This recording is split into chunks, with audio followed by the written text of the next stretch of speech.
Tuhan, terima kasih untuk kesempatan kami boleh berkumpul kembali, untuk kami boleh menjadi satu keluarga di dalam Tuhan. Dunia tidak semakin baik, dan dunia sedang dikuasai oleh si jahat. Karena itu Tuhan, kami butuh perkenanan Tuhan. Kiranya Kau berikan kasih karunia yang lebih ketika di tengah kami hidup di tengah bangsa yang penuh dosa, kejahatan, dan perlawanan kepada Tuhan. Urapi hamba-Mu, pakai hamba-Mu untuk menjadi corong-Mu Tuhan, supaya isi hati Tuhan, agenda Tuhan tidak terlewatkan. Kami menjadi orang-orang yang mengerti, orang-orang yang setuju dengan firman-Mu Tuhan. Berbicaralah, kami siap mendengarkan di dalam nama Tuhan Yesus. Amin. Ya, shalom buat semuanya. Saya masih ada di Amerika sampai akhir November, tetapi saya akan berusaha untuk setiap minggu ada bersama dengan Anda semua, kecuali minggu kemarin karena saya ada bersama dengan para penggerak dari berbagai belahan dunia di Saddleback Church, ya, gerejanya Rick Warren, dan saya merasa diberkati, kita semua merasa diberkati. Dan di tengah kegoncangan dunia seperti ini, kita tetap fokus, ya, meskipun di suasana di Amerika ini malah semakin terdegradasi, ya, kekuatan untuk menyerang firman Tuhan, ya, ketidak ada tundukan diri, tidak mau menundukkan diri kepada Tuhan, yaitu hedonisme, sekularismenya sangat kuat sekali. Nah, saya ada di kota Las Vegas saat ini. Anda tahu Las Vegas itu disebut The Sin City. Ya, saya ada di rumah dari keponakan saya, dan saya mendengar dan saya menyaksikan, saya ada di kota ini, bagaimana kalau kita di Indonesia urusan doa dan urusan hal-hal yang kerohanian itu sepertinya langsung gitu. Kalau di sini, waduh, kita mesti berjuang, ya, pikiran kita melawan pikiran kita gitu sendiri, ya. Dan di kota ini adalah kota judi, dan setiap minggu menurut keponakan saya sih, kalau setiap minggu ada orang yang bunuh diri itu udah biasa, ya. Jadi nah, bersyukur di tengah-tengah keadaan seperti ini, saya diperkenankan Tuhan untuk melakukan sesuatu, karena saya tidak mau hanya kunjung aja. Saya ini orangnya penggerak, ya, penggerak kesatuan tubuh Kristus, sementara banyak orang terpecah-pecah, ya, bahkan setelah COVID-19, pandemi COVID-19, kalau di sini jarang orang pakai masker, ya. Nah, jadi orang lebih selfish, ya, mementingkan diri sendiri. Mengumpulkan para hamba Tuhan juga nggak mudah banget. Tetapi saya udah 2 kali mengadakan pertemuan para hamba Tuhan, lalu saya minta kepada Tuhan karena ada kegelisahan di dalam diri saya kalau saya nggak lakukan sesuatu untuk kita berdoa, pray for the breakthrough prayer for California. Dan ternyata, waduh, panjang dah ceritanya, prosesnya juga panjang. Saya ini orang yang nggak punya dana, ya, nggak punya tenaga. Saya bersyukur kalau di Indonesia saya punya dayang-dayang banyak. Kalau di sini, saya kerjain sendiri, dan banyak juga di sini para gembala juga mereka harus bekerja, ya, nggak bisa hidup dari pelayanan mereka. Nah, dapat perkenanan Tuhan nanti tanggal 18 November kita akan buat acara, tolong ya Billy ya, ini Together Breakthrough Prayer, ya, tanggal 18 November jam 7.30 malam.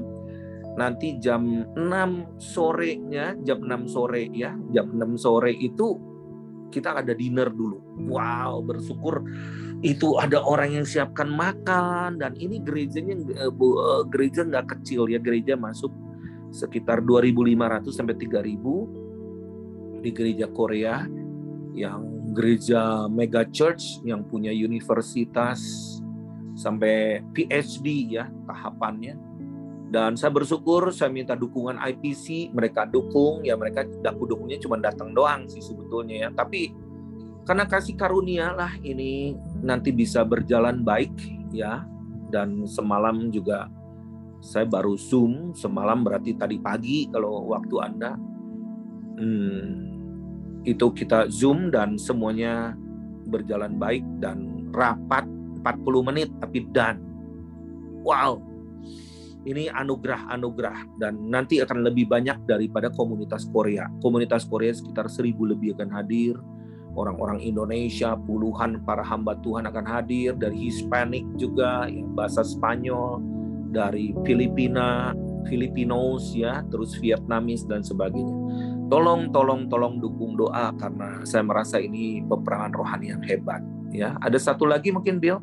Itu adalah versi, yang satu lagi adalah versi flyer untuk orang Indonesia, jadi pakai bendera Indo dan Amerika, karena saya tetap mengguncangkan mereka, ngapain orang Indonesia ada di sini kalau nggak lakukan sesuatu, ya. Nah, jadi kita bukan hanya doa, tetapi benar-benar ini adalah the first time that kita mau mempersatukan para hamba-hamba Tuhan. They don't know each other. Mereka nggak ngerti satu dengan yang lain, nggak pernah ketemuan. Gereja mah banyak di sini ya, tapi not living in unity ya. Berdoa karena supaya Tuhan berikan perkenanan atas California dan atas Amerika ini. Jadi kami juga akan berdoa untuk menopang G20. Nanti juga ada Pak Daniel Hanafi, Pak Timotius Arifin juga pas ada di sini akan berdoa untuk G20. Pak Philip Mantova mungkin pas kebetulan kalau ada di sini kita akan juga undang beliau dan banyak hamba-hamba Tuhan lain. Doakan juga selama saya ada di Amerika, jadi saya mensosialisasikan untuk WPA 2023 yang akan datang, yang akan diselenggarakan di Australia di Perth ya pada bulan Oktober 2023. Jadi saya pulang dari Amerika, wow, udah rasanya udah ini mesti ke Perth juga gitu. Bayangin dari ujung ke ujung ya, dari ujung barat ke ujung timur. Anyway, semua karena kasih karunia. Oke, saya akan bawakan topik yang bukan menakutkan tapi mewaspada. Kita harus mewaspadai hal-hal yang bagaimana ini adalah situasi kekinian yang realita yang sedang kita hadapi. Nah, mari kita buka di dalam 2 Tesalonika 2 mulai ayat yang ke-1 sampai ayat yang ke-12. Apa boleh saya minta bantu Pak Bambang, Jonathan Bambang untuk membacakan ini 2 Tesalonika 2 ayat 1 sampai ayat 12.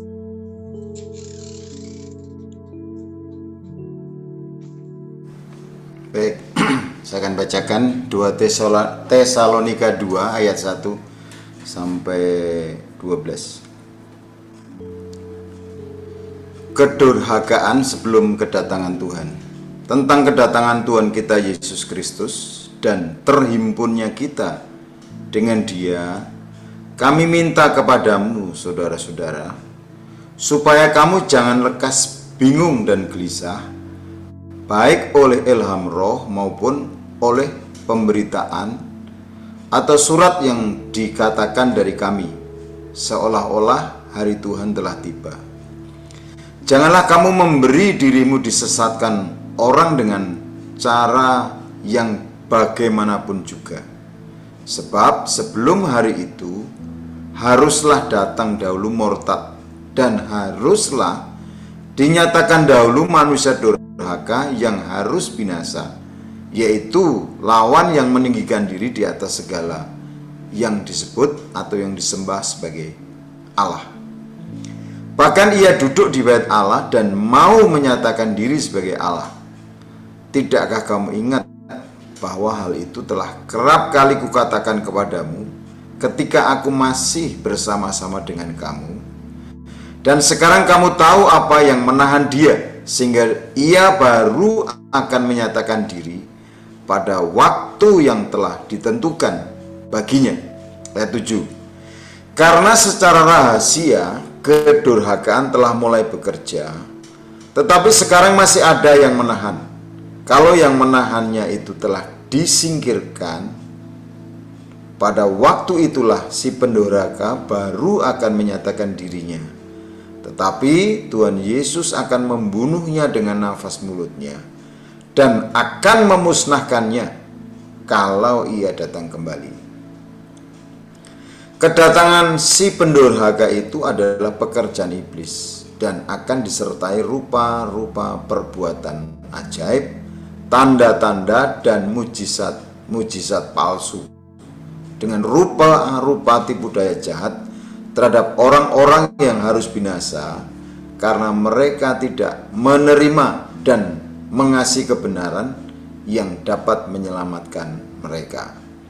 Dan itulah sebabnya Allah mendatangkan kesesatan atas mereka yang menyebabkan mereka percaya akan dusta, supaya dihukum semua orang yang tidak percaya akan kebenaran dan yang suka kejahatan. Amin.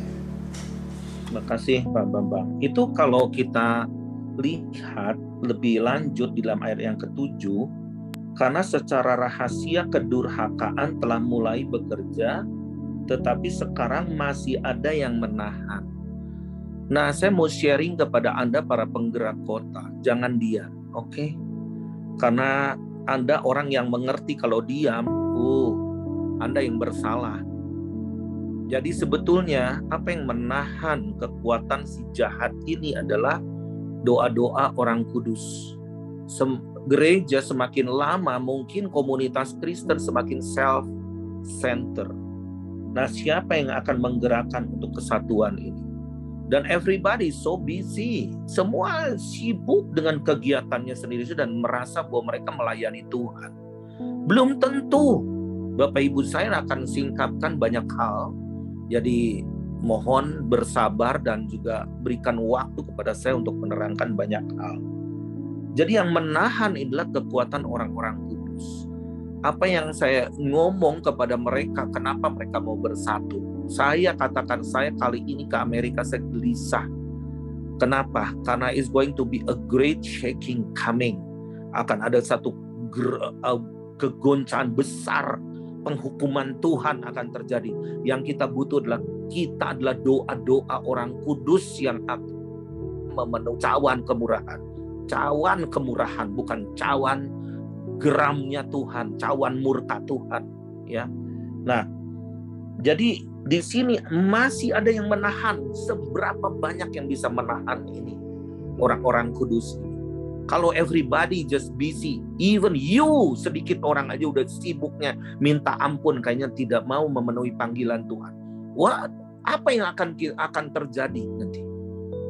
Nah, Tuhan mau bukan semua tuh sibuk dengan gerejanya, tetapi semua tuh jadi tubuhnya, jadi mempelainya yang mengerti hati Tuhan. Nah, di sini dikatakan juga di dalam ayat yang ke-10, dengan rupa-rupa tipu daya jahat terhadap orang-orang yang harus binasa dan mereka tidak menerima dan mengasihi kebenaran yang dapat menyelamatkan mereka. Jadi bukan hanya menerima, mengasihi kebenaran. Mengasihi kebenaran itu kadang kita harus lawan sampai mati. Gak sekedar toleransi. Nah, cara kerja daripada penyesatan di hari-hari terakhir ini perlahan-lahan dan tidak kelihatan. Bisa juga kita yang disebut tuh peperangan rohani, dua-duanya rohani. Nah, tetapi sebetulnya itu sedang mendegradasi kekuatan rohani. Jadi orang sekarang berkata mengenai grace, ya, kasih karunia. Nah, banyak mayoritas gereja ke depan nanti akan berbicara berdiri soal grace ini. Nah, we have to be very careful. Kasih karunia itu ditanamkan atau dibenarkan, tetapi maksudnya supaya kita ini disadarkan akan dosa. Jadi kasih karunia itu bukan jadi sombong, jadi arogan. Jadi kasih karunia itu harus dikerjakan, Bapak Ibu sekalian. Harus dikerjakan. Nah, baru-baru ini, yang baru minggu kemarin, ya ini suatu kasih karunia lah, saya bisa bergabung di satu konferensi di mana Rick Warren yang memiliki visi namanya Finishing the Task, yaitu tahun 2023, menyelesaikan semua tugas kita pada tahun 2033, dan kita punya goal setting supaya 2033 Injil diberitakan sampai ke seluruh dunia. Dan kita akan menyelamatkan miliar-miliar jiwa melalui Injil keselamatan yang datang daripada Tuhan. Nah, beliau sebelumnya kena serangan hebat sampai masuk rumah sakit ketika konferensi ini diselenggarakan. Tetapi dia minta dari Tuhan supaya kesembuhan dari Tuhan datang, karena kakinya bengkak dan kakinya merah semua, jadi itu terinfeksi ya. Nah, ketika itu kita juga semua berdoa, beliau juga berdoa, segereja Saddleback juga berdoa, dan akhirnya dia bisa keluar dari rumah sakit dan dia datang ke summit kita, di mana dia benar-benar menangis. Dia menangis dan dia katakan, bagaimana sebetulnya saya kalau mau mati, saya nggak mau mati ketika saya bahagia, tetapi saya mau mati, kalau saya mati sekarang, saya adalah sebagai orang yang mati, orang yang bahagia. Orang yang bahagia tapi mati gitu kan. Tetapi dia ingin mati sebagai orang yang menyelesaikan tugas ya. Nah, jadi di mana di sini dia banyak juga berbicara mengenai the purpose driven church ya, mengenai selalu berbicara mengenai tujuan hidup. Nah, tujuan kita ada, kita harus menanyakan diri kita, apakah kita udah sesuai di lokasi yang Tuhan mau. Nah, dia juga menekankan bagaimana sebetulnya kita bisa menyelesaikan amanat agung kalau kita ada kolaborasi satu dengan yang lain ya. Dan nomor satu adalah fondasinya adalah doa. Karena tidak ada kekuatan doa, kita tidak akan bisa menuai. Kita berdoa sedikit, kita akan mendapat sedikit. Kita berdoa banyak, kita akan mendapat banyak. Dan dia katakan juga, ini saatnya orang-orang misi, gereja yang melakukan misi harus respect, menghargai daripada penggerak-penggerak doa. Wow, dia seorang yang bukan biasa-biasa Bapak Ibu sekalian. Perpuluhannya dia 91% diberikan. Dan dia katakan, kalau banyak hamba Tuhan mengejar uang, berarti itu salah, itu hamba Tuhan yang salah. Dia itu mengejar kerajaan Allah. Kalau dia take care pekerjaan Allah, maka Tuhan akan take care segalanya, dan uang pun akan mengikuti dia, gitu ya. Nah, jadi kita harus hati-hati Bapak Ibu sekalian, how to empty ourselves. Meskipun seorang hebat bagaimana juga ya, bahwa dia juga adalah orang hebat, tetapi dia katakan perjalanannya itu enggak mudah ya. Perjalanan itu through pain, dia katakan, dengan jalan sakit ya. Nah, saya ada di Amerika juga bukan senang-senang jalan-jalan, tapi bergumul juga Bapak Ibu. Pengennya saya pulang, kalau ada uang tiket saya pulang duluan, nanti balik lagi ke sinilah, begitu kan. Tetapi ternyata ya saya hanya taat aja, saya kerjakan apa yang harus saya kerjakan di sini. Dan itu semua membutuhkan kasih karunia daripada Tuhan. Nah, saya bertemu dengan seorang hamba Tuhan yang dia gembala sidang yang dulunya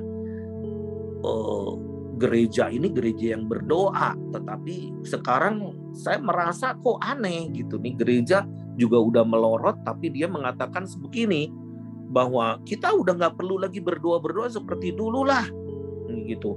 Dan banyak juga pendoa-pendoa itu jadi troublemaker gitu kan. Nah, saya katakan kita harus bedakan antara doa dengan pendoa. Pendoa memang banyak troublemaker, bukan pendoa juga banyak yang troublemaker. Tetapi pendoa itu juga faktor manusia. Tetapi kalau kita kehilangan passion untuk berdoa berarti kehilangan keintiman dengan Tuhan. Karena Yesus aja berdoa. Bagaimana kita tidak mau berdoa, gitu kan? Nah, doa itu adalah empty. Bukan kita hanya menjadi seseorang yang harus bicara kepada Tuhan.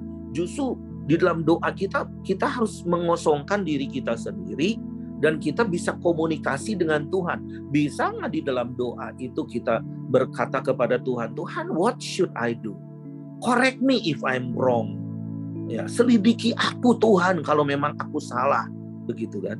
Nah, juga kita di dalam doa itu kan ada pengakuan-pengakuan dosa. Forgive us, ampuni kami Tuhan kalau kami berdosa, gitu.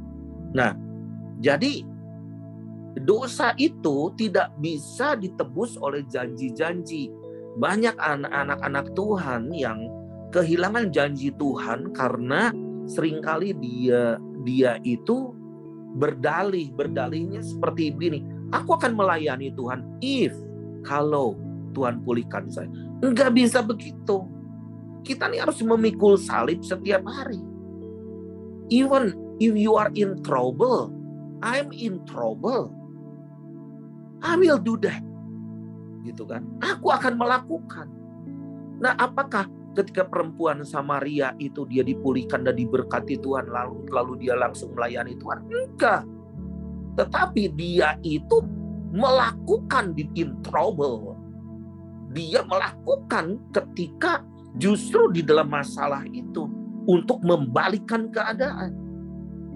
Nah, Bapak Ibu sekalian, Rick Warren mengatakan begini, juga kita semua, saya juga di Billion Soul Harvest, bagaimana ada orang berbicara 2030, 2033. Nah, kalau finishing the task, ini 2033, ini pengertian daripada Rick Warren katakan bahwa kenapa 2033? Karena itu tepat di mana ulang tahun gereja ke 2000 tahun. Karena tahun 33 itu meskipun ada perselisihan dari penanggalan Gregorian atau apa dan sebagainya, ya. Nah, itu diperkirakan bahwa tahun 33 itu adalah gereja pertama berdiri, di mana pencurahan Roh Kudus di situ, pengangkatan daripada Tuhan Yesus ke sorga. Nah, tetapi kalau kita lihat pertumbuhan terpesat daripada gereja adalah 300 tahun pertama. Pada 300 tahun pertama, Bapak Ibu sekalian. Wah, kita penasaran juga nih. Dia orangnya observasi, ya.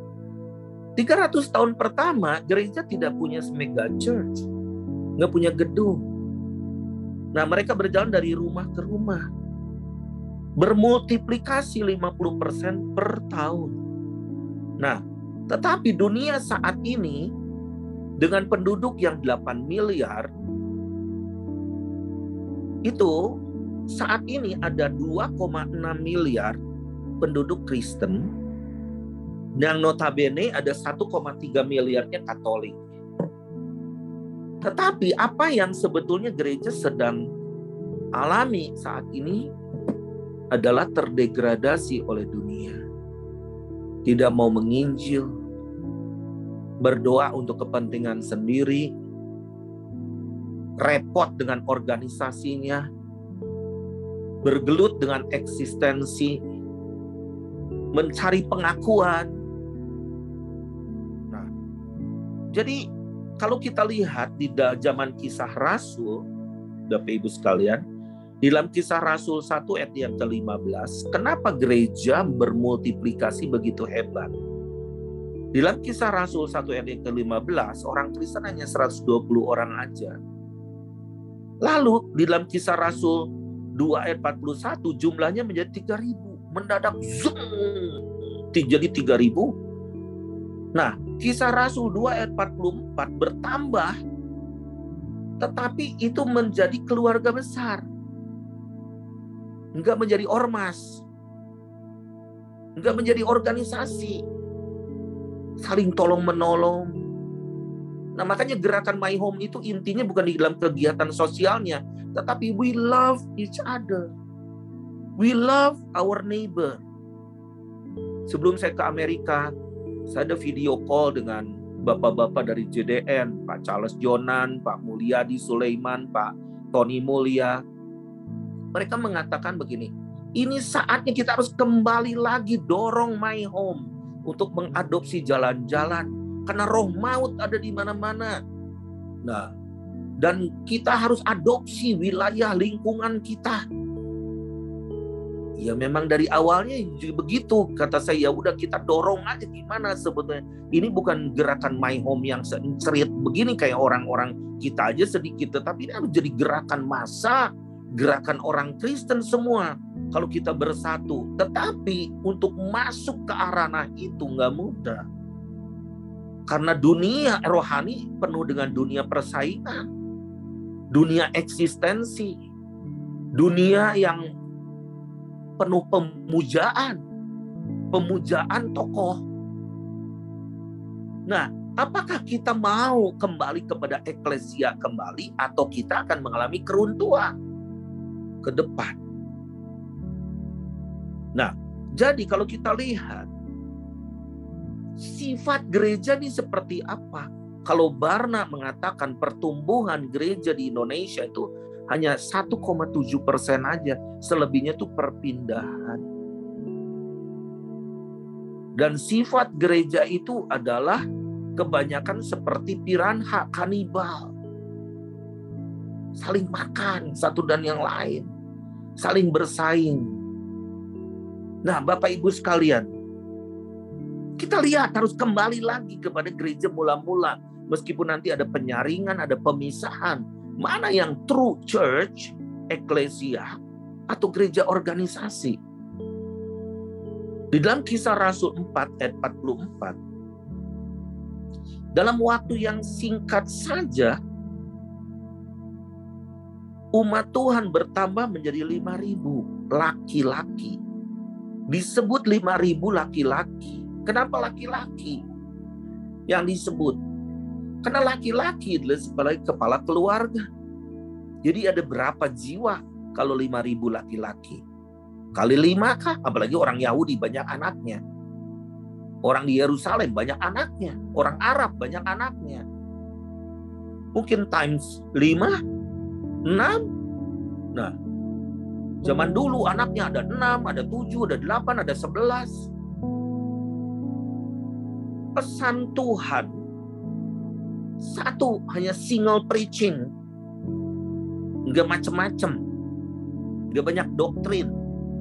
Di dalam Kisah Rasul 4 ayat 12, dan keselamatan tidak ada di dalam siapapun juga selain di dalam Dia, sebab di bawah kolong langit ini tidak ada nama lain yang diberikan kepada manusia yang olehnya kita dapat diselamatkan. Yaitu berbicara hanya siapa yang mau diselamatkan? Siapa yang percaya Yesus akan diselamatkan. Yesus adalah juru selamat bagi dunia. Jadi dalam Kisah Rasul 5 ayat 28, bertambah lagi menjadi 20.000, kurang lebih waktu itu udah 20.000 orang yang menurut penelitian di dalam gereja Tuhan di awal ini, masa-masa seperti ini. Lalu Kisah Rasul 6 ayat 1 bertambah banyak lagi. Ini disebut rapidly multiply. Berlipat ganda. Sangat cepat sekali. Tahu nggak kayak ikan? Jiwa itu kan diibaratkan ikan. Bukan salib. Kalau dulu tuh ketika zaman penganiayaan itu bukan salib. Salib itu sama dengan perang salib, menakutkan, simbol salib itu kan. Nah, salib itu berbicara kutuk. Tetapi zaman dulu itu orang-orang Kristen disebut simbolnya ikan. Nah, bayangkan ikan itu adalah jiwa-jiwa. Ikan itu kalau bertelur nggak satu, Bapak Ibu sekalian, ribuan. Nah, harusnya kita nih harus jadi ikan yang bisa bertelur ribuan. Nah, di dalam Kisah Rasul 6 ayat yang ke-7, gereja tersebar kemana-mana. Udah tersebar kemana-mana, bahkan apalagi sejumlah besar imam jadi percaya. Imam, Bapak Ibu sekalian, orang-orang penting menjadi percaya. Nah, lalu di dalam Kisah Rasul 21 ayat 19, kekristenan menyebar ke bangsa-bangsa. Dan di sini dikatakan tidak terhitung lagi banyak. Jadi, kita lihat sifat daripada gereja mula-mula. Tidak membangun gedung, tetapi bergerak dari rumah ke rumah. Dan apa yang mereka lakukan adalah gerakan berbagi. Nah, puji Tuhan di My Home ada gerakan berbagi kasih. Tapi tolong kalian harus menggerakin. Jangan sekedar, ya gua mau pergi ke 5 rumah. Ngapain disebut penggerak kalau kalian nggak menggerakin? Harus punya target. Saya punya target 100.000. Challenge. Can you do 20,000? Orang Manado, Kristen toh. Nah, you make a target 20,000. Bambang, Sejateng. Can you do 2 million? 200,000? Hayo, kalian kalau mau dipakai Tuhan, bergerak. Jangan diam. Jangan, aduh gua disalahin, aduh gua tuh nggak diapresiasi, udah stop mengasihi diri. You talk with somebody. You create the community. You blow the trumpet. Kalau ngawinin bisa ribuan yang datang. Tetapi kalau menginjil, kayaknya kita nggak ada no energy. Mau menggerakkan orang, rasanya kok kita males. Nah, ayo lakukan gerakan berbagi kasih supaya ini jadi gerakan nasional. Yang punya koneksi dengan siapa? Ayo para pendoa di JDNU lakukan. Apa ruginya? Karena you will be blessed. Ini tuh kita nggak ada motivasi. Anda tuh memang mikir bahwa kita nih suka narik perpuluhan dari kalian. Enggak. Banyak di antara kalian tuh nggak nyumbang ke My Home pun. Enggak. Saya juga nggak banyak terima apa. Nggak banyak. Bukan nggak terima. Malah sumbangan-sumbangan dari kalian. Tapi can you do this? Ya, apa yang firman Tuhan lakukan. Apa yang firman Tuhan katakan untuk kita lakukan. Jadi the wave of the Holy Spirit ketika start in prayer and you do your prayer, don't stop prayer and you do again, you do apa maksudnya apa, lakukan apa yang kalian doakan. Ketika you stuck in the middle, ketika Anda berhenti di tengah jalan, berarti berhenti kasih karunia. Kalian nanti bisa hanya jadi sekedar kumpulan orang arisan aja. Organisasi yang ribut, perpecahan. Nah, jadi Holy Spirit to move like yang disebut wildfire, itu api yang menjalar gitu, api liar yang menjalar membakar satu hutan, satu gunung gitu. Dan waktu itu mereka bisa ketika dipenuhi oleh Roh Kudus, mereka berbicara semua bahasa untuk mencapai ke seluruh bangsa, untuk menyelamatkan suku-suku bangsa. Kita harus berbicara bahasa mereka. Hari ini di Indonesia ada 719 local language. Ya, 719 bahasa daerah.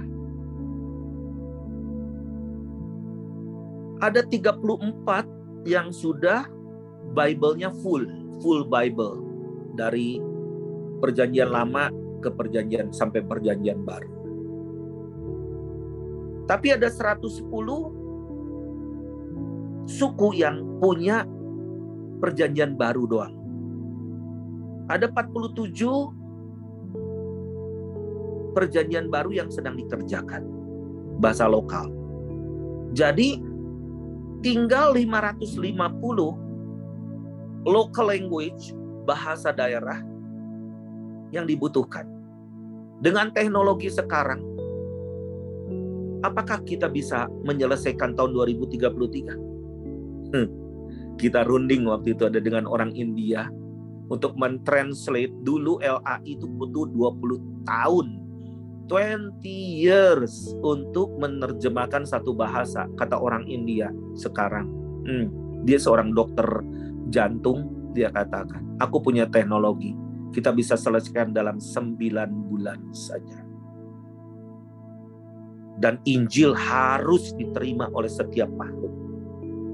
Jadi bagaimana sebetulnya kita bisa menyelamatkan orang? Kita harus dalam posisi menjadi orang yang sudah diselamatkan.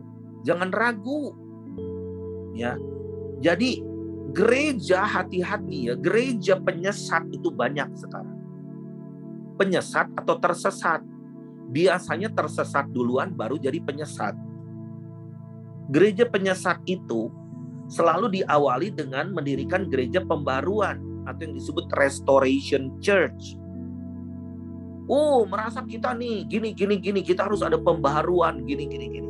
Nah, itu dimulai dari pemimpin berkarisma. Pemimpin berkarisma. Kenapa pemimpin berkarisma? Karena pemimpin berkarisma bisa menarik banyak orang, menarik massa. Lalu lama-lama dia akan klik kepada satu fokus. Khotbah yang gini-gini nggak boleh, khotbah yang gini yang perlu.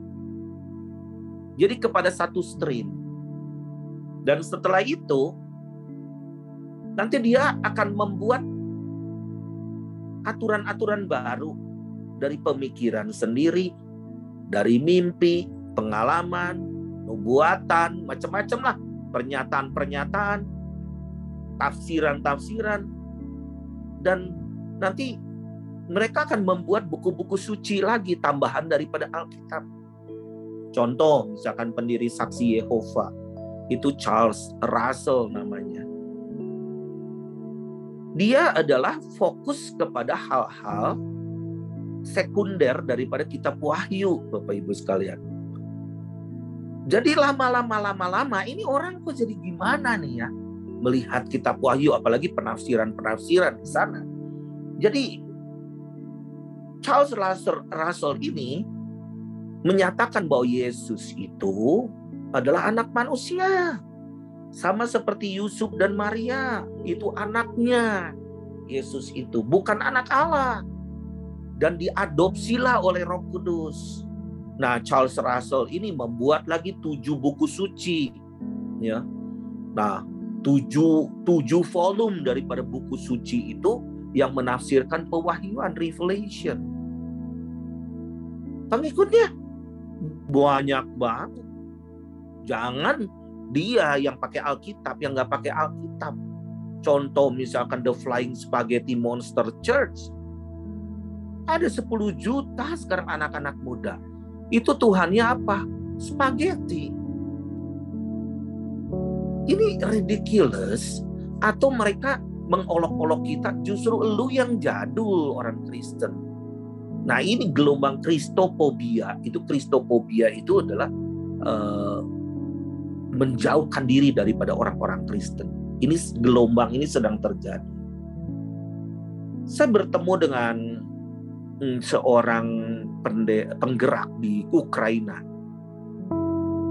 Saya katakan, apa yang terjadi di Ukraina? Kami akan kehabisan energi, kemungkinan tidak akan ada listrik dalam beberapa waktu ini, dan musim dingin sudah datang. How is the church? Saya katakan, mereka mulai berdoa bersatu bersama-sama. Lalu saya tanya, bagaimana how is the Sunday Adelaja, Pastor Sunday Adelaja? Saya kan juga tahu beliau ya, bagaimana dia itu sudah menginspirasi dunia dengan gerakan yang memberkati kota, mega church yang luar biasa. Dia katakan, dia kabur dalam keadaan chaos, bahwa dia melarikan diri dan sekarang menjadi gereja yang bangkrut. Waduh, sayang banget ya. Nah, gereja harus bertahan dalam any kind of condition, dalam berbagai situasi dan kondisi, Bapak Ibu sekalian. Nah, saya ada di Las Vegas, dan kalau 8 jam ke sana ada satu kota namanya Salt Lake City. Ya, ada beberapa di antara kalian yang udah tahu lagi di Amerika kan. Itu adalah pusat gereja Mormon ya, gereja Mormon. Gereja Mormon itu pendirinya Joseph Smith. Dia membuat buku The Book of Mormon. Wah, banyak kan orang-orang kaya itu pengikut Mormon, tetapi ada buku lain selain Injil. Nah, bagaimana itu sekarang? Scientology itu muncul lagi di Amerika secara dahsyat luar biasa. Mereka nggak percaya dengan adanya sakit penyakit, mereka percaya pada sains yang bisa menolong.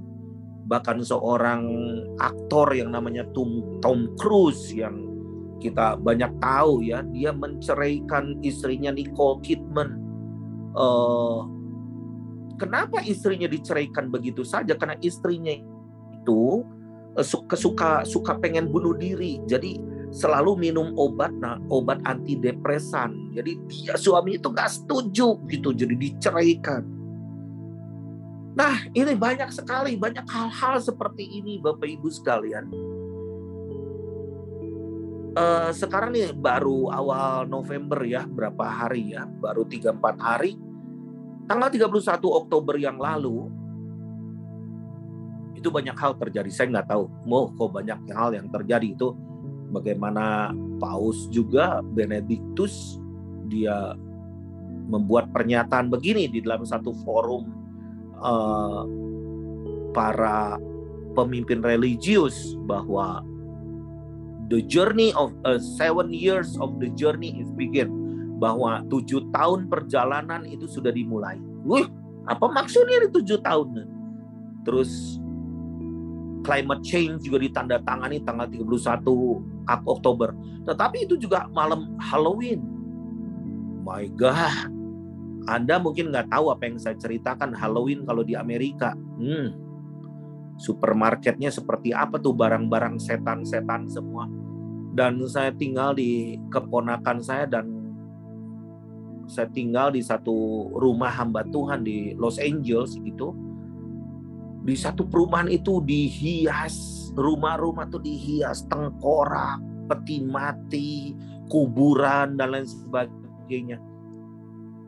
Dan nggak sedikit gereja di Amerika mengadakan pesta, saya katakan pesta Halloween.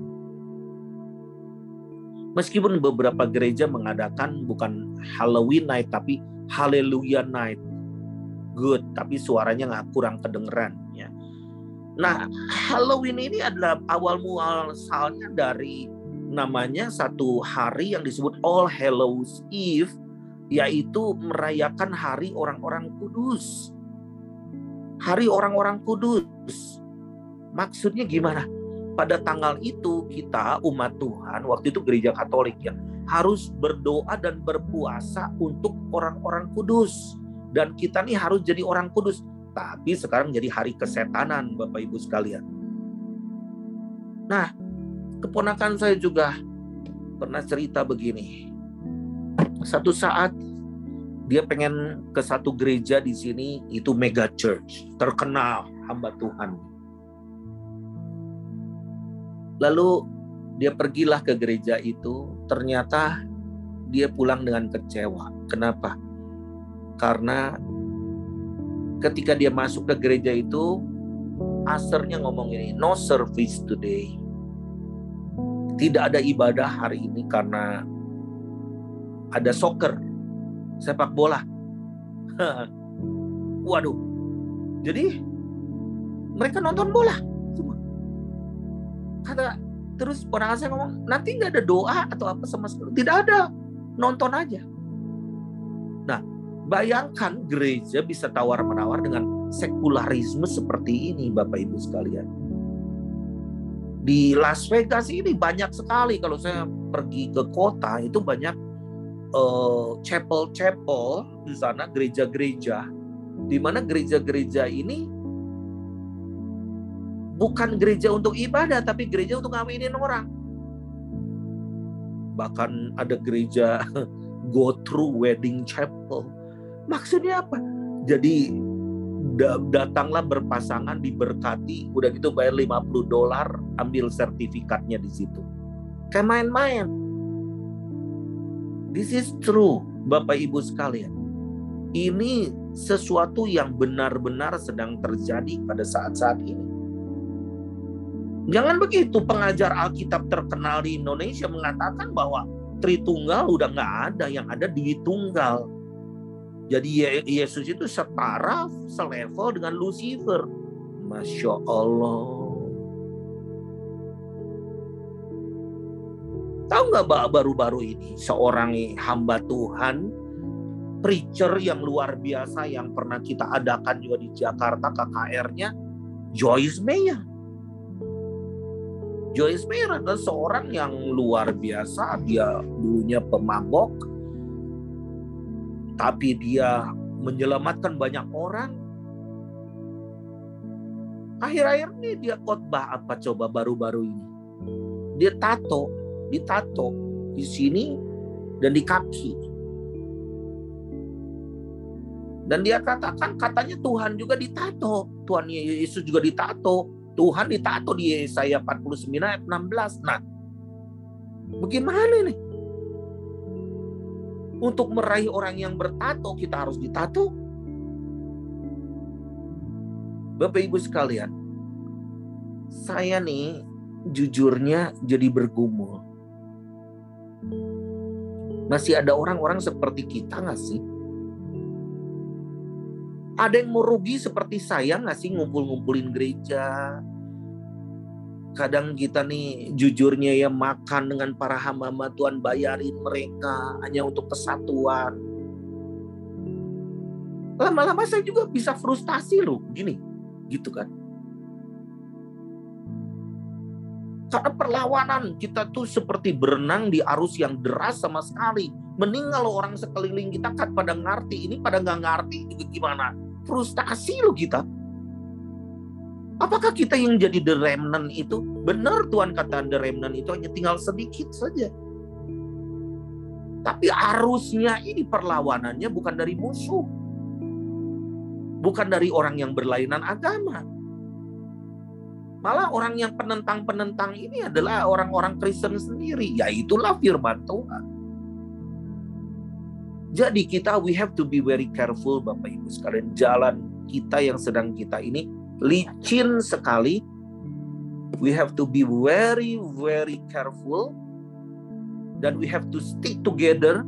Seperti yang saya waktu itu dapat mimpi bagaimana satu visi di mana banyak orang-orang hamba Tuhan juga tergelincir aja begitu, jatuh aja begitu. Tetapi orang yang bisa bangkit berdiri lagi ketika bergandengan tangan. Satu dan yang lain dari satu jatuh ditolong. Jadi kita stop blaming saat ini. Meskipun kita ini kadang we feel alone. Kita merasa sendiri. Don't blame each other. Karena blamer itu hati-hati kita bisa jadi hater. Kita jadi orang pembenci. Dan kita tanpa sadar kita sudah jatuh di dalam dosa dengan perkataan kita. Jadi yang pertama cek diri kita sendiri. Kenali diri kita. Di mana posisi kita berada saat ini. Apa yang menjadi kelemahan-kelemahan kita. Dan apa yang menjadi kesulitan. We have to share to other. Share to another. Dan apa yang jadi kesempatan-kesempatan yang ada. Saya zoom dengan pendeta-pendeta di sini. Kemarin juga ada pendeta-pendeta dari Korea, ada Yanira Gonzalez, Hispanic Church, and Low juga ikut. Saya katakan, mungkin kesempatan kita tidak banyak. Tetapi while we get this chance, we do. Jangan mikir rugi, lakukan. Do not create unity yang semu, hanya eksistensi. Jangan. Kita faceless aja. Kita lakukan sesuatu, nanti di dalam acara pertemuan-pertemuan itu katanya itu hanya berapa orang saja. Di sini kan di Amerika banyak aturan, kalau di Indonesia banyak toleransi ya. Hanya berapa orang yang akan bicara. Saya katakan, saya nggak mau bicara, saya nggak perlu bicara, saya hanya ingin melihat bahwa kalian bersatu. It is fine for me.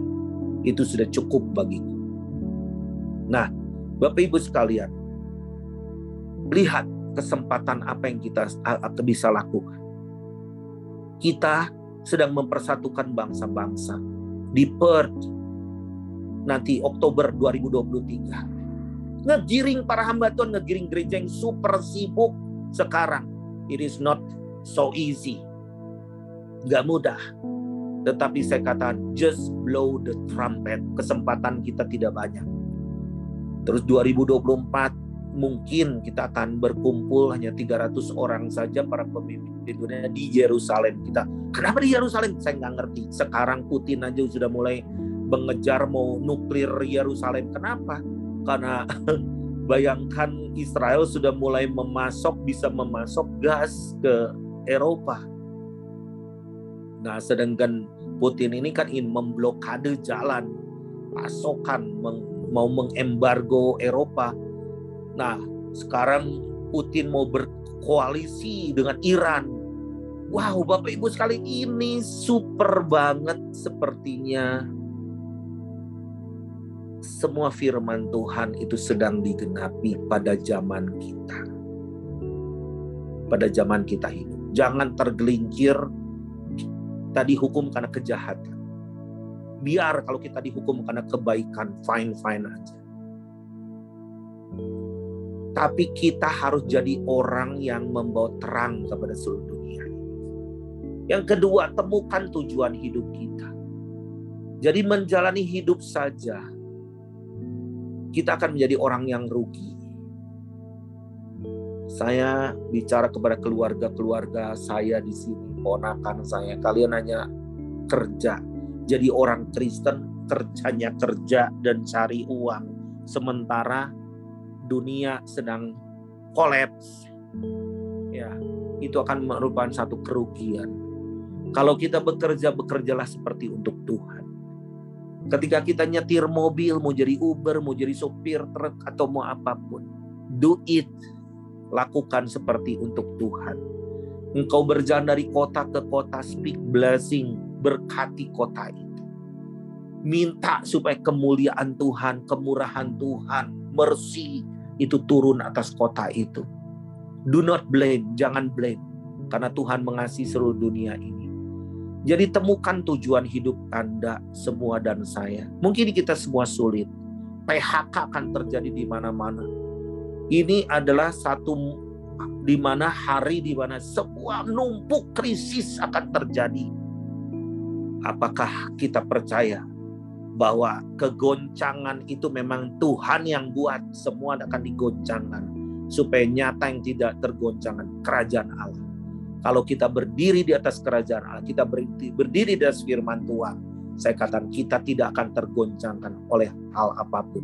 Amin. Bapak Ibu sekalian, tetap pegang firman Tuhan. Jangan lapor, jangan lumer dengan keadaan zaman. Lalu yang ketiga, radikallah mengiring Yesus. Fokus, fokus, fokus, fokus, fokus. Building a relationship with the others, dengan orang-orang. Kita ini bukan hanya ngumpul-ngumpul dengan orang yang setuju sama kita. Salah. Kita ngumpul, build fellowship itu dengan orang yang belum tentu setuju dengan kita. Tetapi disitulah ketika kita bawa, saya selalu begini. Minggu kemarin saya bertemu dengan para hamba-hamba Tuhan di sini. Ada banyak hamba-hamba Tuhan di sini. Yang satu begini, yang satu begini, yang satu begini, yang satu begini. Saya katakan, ya inilah diversity, inilah perbedaan. Karena diversity itu perbedaan itu harus dibuat unity. Jadi unity di dalam Tuhan itu bukan keseragaman, lawannya keseragaman. Kalau keseragaman biasanya bangun Babel. Nah, justru di dalam keberagaman ini we appreciate each other, kita menghargai satu dan yang lain. Kata saya, let's pray, kita berdoa. Nah, saya doa di situ dan akhirnya iya ya, kita perlu ya bersama-sama seperti gini-gini. Ya. Jadi para pendoa juga jangan lempeng-lempeng terus gitu ya, membawa orang ke sorga terus. Kita mesti paralel, vertikal dan horizontalnya harus jalan. Ya. Yang keempat, sabar dan tekun. Sabar dan tekun. Sabar dan tekun. Sabar dan tekun. Itu ingat ya, sabar dan tekun. Gak cukup sabar doang, harus tekun. Gak cukup tekun doang, harus sabar. Yang kelima, set the goal. Banyak di antara kita gak punya goal setting. Set the goal dan invest. Invest dalam kerajaan Allah. Jadi apa yang saya lakukan di sini? Saya ini lagi setting the goal. Waduh, saya benar-benar seumur hidup gak pernah ngalami satu breakthrough, terobosan kayak begini, di tengah situasi model begini, di tengah kegoncangan, di tengah saya nggak punya apa-apa, di tengah saya nggak punya dana, di tengah saya nggak punya tim, di tengah saya nggak punya sokongan, di tengah saya nggak ada backup dari konglomerat atau apapun, di tengah saya ngelihat situasi yang begitu goncang, dan saya melihat, wow, the grace of God upon me. Sampai mereka, pendeta-pendeta Indonesia ngomong begini, Pak Daniel bayar berapa itu di gedung gereja yang sehebat, luar biasa, karena sekali on aja itu operational cost-nya mahal sekali. Bayar. Kata saya di Indonesia kalau minjem gereja nggak bayar. Kalau di sini harus bayar per jam. Belum nanti ongkos bebersihnya dan lain sebagainya, lembur orangnya. Wih, kata saya mereka nggak minta, malah saya minta siapkan ratusan untuk makan untuk nanti para pemimpin. Minimal 250 pemimpin harus diberi makan. Oke, kami akan siapkan. Mereka nggak kirim invoice. Kalau mereka kirim invoice ke saya akan ngomong, I have no money. If you want to do this, just do. Nah, di balik segala ini karena saya tekun. Saya bisa bicara dengan Anda. I can do with you or without you. Nah, mau nggak punya spirit seperti ini Bapak Ibu sekalian? Warisi. Kalau enggak, we will be facing the problem after problem. Every day. Yuk lakukan sedikit. Sedikit aja. Gak usah seperti saya. Banyak orang, ya habisnya Pak Daniel mah punya karunia sih. Begitu, kalau kita kan gak mungkin. Itu hati-hati dengan mulut kita. Pelacur aja Tuhan pakai kok. Tuhan pakai pemungut cukai. Tuhan pakai penjahat. Tuhan pakai orang-orang brengsek untuk melakukan sesuatu. Tetapi apakah kita committed? Kita berkomitmen. Yes Lord, I'm willing to do. Pakai aku. Rick Warren katakan, aku gak mau mati bahagia. Aku ingin mati sebagai orang yang sudah menyelesaikan. Wow, awesome. Awesome banget. Ya kiranya Tuhan memberkati. Nanti minggu depan saya akan teruskan banyak hal. Bapak Ibu sekalian, jangan tertekan dengan situasi yang ada. Jangan Anda melihat bahwa seperti Anda orang yang malang. Banyak orang yang super malang, lebih dari kita. Di sini, di kota-kota, di kota besar ini banyak yang homeless. Bayangkan kalau kita di Indonesia udah biasa sering melihat pengemis-pengemis di jalan kan kurus, kering, hitam, gimana. Kalau di sini bule-bule sekarang minta-minta kayak begini. Wah, ngeri banget. Apalagi mintanya maksa. Can you give me $5? Nyebut lagi namanya, lagi angkanya lagi $5, $10. Nah, saya juga baru-baru mengunjungi satu di Los Angeles downtown, ada satu hamba Tuhan orang Korea, gak bisa ngomong bahasa Inggris. Tapi ini cewek nih, perempuan ini tinggal di situ dengan orang-orang homeless, gak bisa bahasa Inggris. Aku jadi gak ngerti deh benar-benar, kok lu bisa ini ya gitu kan. Saya mengunjungi itu, dan dia mau diusir oleh gereja-gereja di situ karena gak setuju dia mengadopsi homeless. Nah, perempuan ini nggak bisa bahasa Inggris, tapi di situ banyak kulkas bekas, ada mungkin 10 kulkasnya dan banyak makanan di situ. Dan dia tinggal di situ, bau apek banget. Dia kata nggak bisa, kita hanya memberi makan doang. Kita harus merumahkan mereka, mendidik mereka, memuridkan mereka. Dan mereka setelah itu akan jadi penginjil-penginjil ke sesama homeless lagi, ke sesama gelandangan lagi. Ya, kiranya Tuhan memberkati kita semua. Mari kita berdoa. Bapa Sorgawi, yang penuh kasih, yang kami kenal dalam nama Tuhan Yesus, penuhi kami dengan kasih. Kasih itu akan melampaui semua akal budi, pikiran, keterbatasan, pola pikir, Tuhan, pengalaman. Tapi penuhi kami dengan kasih. Kami tidak mau tersesat, kami tidak mau tergelincir. Kami ingin menyelamatkan banyak orang yang tersesat. Bahkan banyak mungkin hamba-hamba Tuhan yang hanya mengidolakan orang Tuhan. Tetapi mereka rapuh secara rohani, tidak punya pondasi di dalam firman Tuhan. Buat kami mengerti, biar setiap dari kami dapat diberikan otoritas dan tekun dan sabar, dipenuhi oleh kasih untuk menyelamatkan mereka.